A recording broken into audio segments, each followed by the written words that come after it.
Sebagai pemenuhan hak publik atas layanan kependidikan, Dinas Pendidikan Kabupaten Purwakarta memberikan ruang bagi pelayanan publik melalui Pusat Pelayanan Terpadu yang hadir dengan moto cinta, cepat, interaktif, dan terpercaya. Dengan moto tersebut, kami senantiasa berkomitmen untuk memaksimalkan pelayanan dengan memberikan fasilitas dan proses yang sesuai dengan standar pelayanan.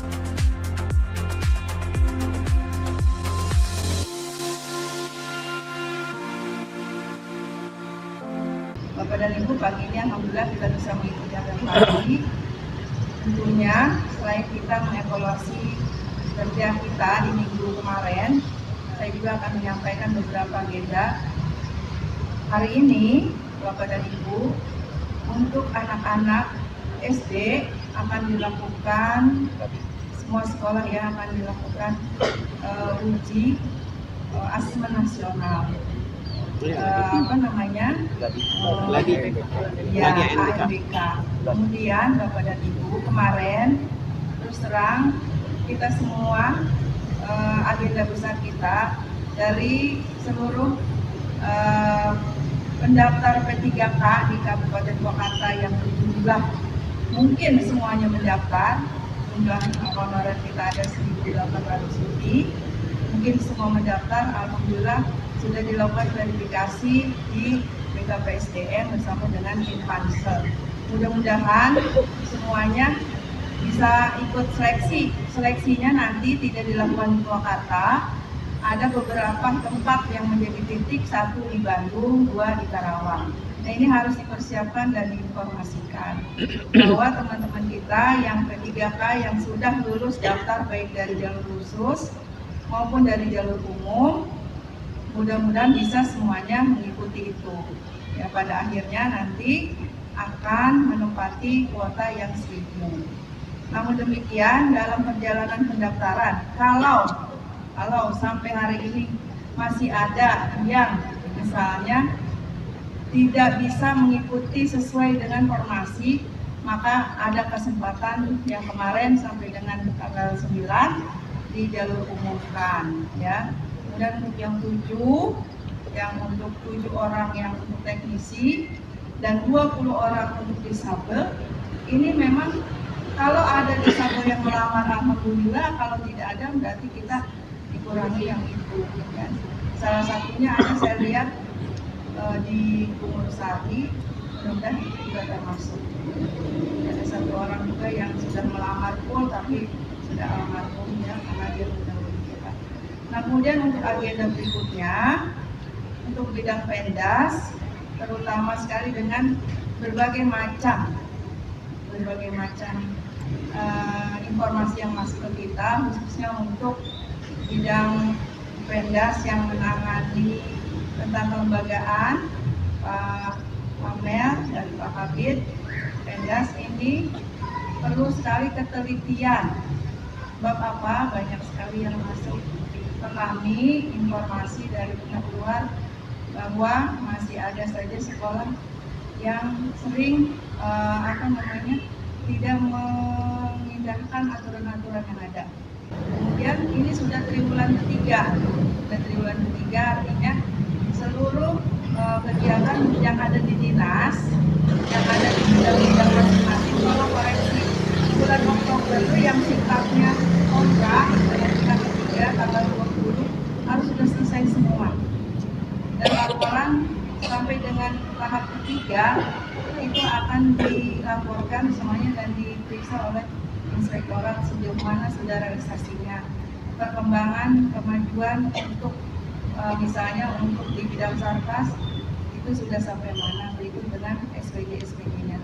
Kita tanggal 20 Bapak Ibu ini yang sekolah ya, tanggal 20 bulan Desember itu sudah close pembelanjaan, harus sudah selesai.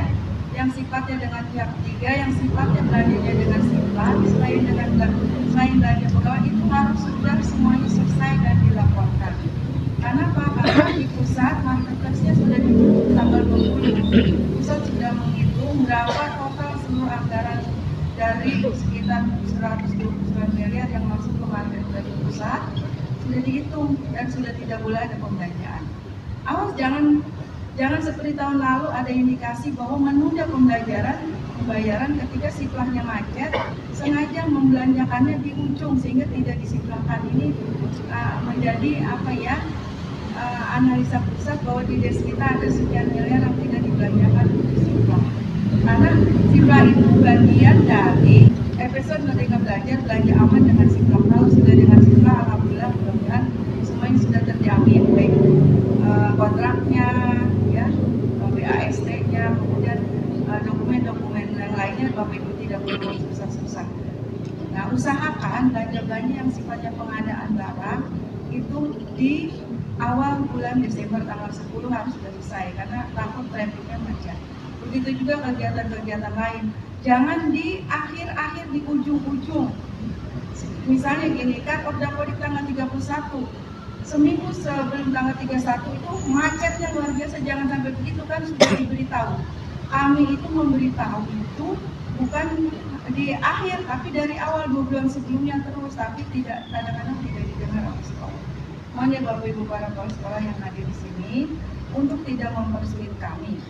Sekarang sudah tahap ketiga untuk anggaran dana operasional sekolah, walaupun kami tidak menggunakan, semuanya digunakan oleh sekolah dan dibuat perencanaan serta pelaksanaan, tetap realisasi anggarannya kami sudah ditagih oleh BKAD. Jatiluhur, Sukasari yang hari ini apel, kami tunggu besok semua harus sudah laporan. Sudah selesai penata usahaannya, karena harus di-scan dan dilaporkan ke BKAD. Satu sekolah saja nggak laporan, ya nanti Dinas Pendidikan dianggapnya persentasenya menjadi rendah karena bos ini mensuplai data yang terbanyak untuk realisasi anggaran. Itu Bapak Ibu ya. Mudah-mudahan nanti kami juga bisa nyampaikan ke semua sekolah, ke semua kepala sekolah. Begitu juga yang di bidang-bidang. Gitu. Di bidang-bidang kita lebih konsen selain kegiatannya serta dampak daripada kegiatan itu apa, juga pelaporannya harus beres dan betul. Gitu. Itu saja barangkali Bapak dan Ibu. Mudah-mudahan kegiatan kita walaupun panas, hujan belum turun, sekolah-sekolah tetap menyiram bunga, menyiram tanaman, menyiram TDBA-nya. Ingat Bapak Ibu, satu pohon pun yang dibeli dari anggaran sekolah, dari bos, satu bunga pun yang dibeli, misalnya harganya 15.000, ingat itu menjadi aset dan uang negara yang harus diselamatkan. Ingat ya Bapak Ibu ya, kasih tanggung jawab anak satu orang, anak satu pohon untuk menyiram. Kalau mati itu sama dengan Bapak Ibu menghilangkan aset negara. Gitu. Barangkali itu. Mudah-mudahan para pengawas bisa memantau. Saya sih lihat di beberapa kecamatan ada yang memang sekolahnya masih gersang dan panas. Sehingga Bapak Ibu nanti di anggaran tahun 2024 selain tanaman annual dan perennial yang umurnya pendek, juga beli juga bibit yang sifatnya tanaman jangka panjang, misalnya tanaman buah dan lain sebagainya yang bisa nyerap oksigen banyak ya. Tanam di beberapa titik supaya adem. Gitu. Supaya di Sukatani terutama Pak Kadis di Sukatani itu rata-rata siapa pengawas SMP dan SD di Sukatani tolong beritahu sekolahnya jangan yang di pinggir jalan aja kelihatan sangat panas. Ya, saya nyebut kecamatan aja karena saya kemarin muter-muter kok panas sekali di sekolahnya gitu. Debu kan sedang begitu banyaknya kalau Sukatani. Nah itu mohon di sekolahnya tanam tanaman yang bisa menyegarkan lingkungan. Barangkali itu kami tidak bisa mengontrol seluruh anggaran satu persatu, jadi sehingga pas ke lapangan seperti ini kaget juga gitu Bapak Ibu ya. Padahal program tatanan di Balai Atikan hampir sudah 2 tahun, tapi masih ada sekolah yang gersang ternyata. Itu saja Bapak Ibu, itu evaluasi kita. Mudah-mudahan para pengawas ke lapangan tidak hanya melihat sisi administrasi, tapi lingkungan, penanganan sampah, penanganan limbah, penanganan kebersihan itu yang menjadi prioritas kita. Tolak ukur yang paling sederhana, kami kalau ke lapangan ada sampah enggak, ada anak jajan beli jajan di pinggir jalan enggak, karena sudah mulai lagi nih Bapak Ibu pengawas, saya lihat pedagang merangsek lagi ke sekolah, di pinggir-pinggir sekolah. Seolah-olah aturan itu sudah tidak berlaku lagi. Nah, kendalikan anak-anaknya. Kendalikan anak-anaknya. Kita tidak punya hak untuk melarang kecuali Satpol PP yang di pinggir jalan. Kalau anak-anaknya dikendalikan, insya Allah di dalam nggak ada sampah. Ketika kami buka tong sampah, plastik sama bekas sedot es dan itu plastiknya banyak, berarti kepala sekolah dan guru-guru di situ praktek TDBA yang paling sederhana pengendalian sampahnya belum jalan. Barangkali itu ya Bapak Ibu ya, itu saja saya pikir cukup. Wabillahi taufiq wa hidayah. Wassalamualaikum warahmatullahi wabarakatuh. Waalaikumsalam warahmatullahi wabarakatuh. Siap, gerak. Saya pagi sudah dilaksanakan, laporan selesai. Balik surat. Pada pembina apel, hormat, gerak, tegak.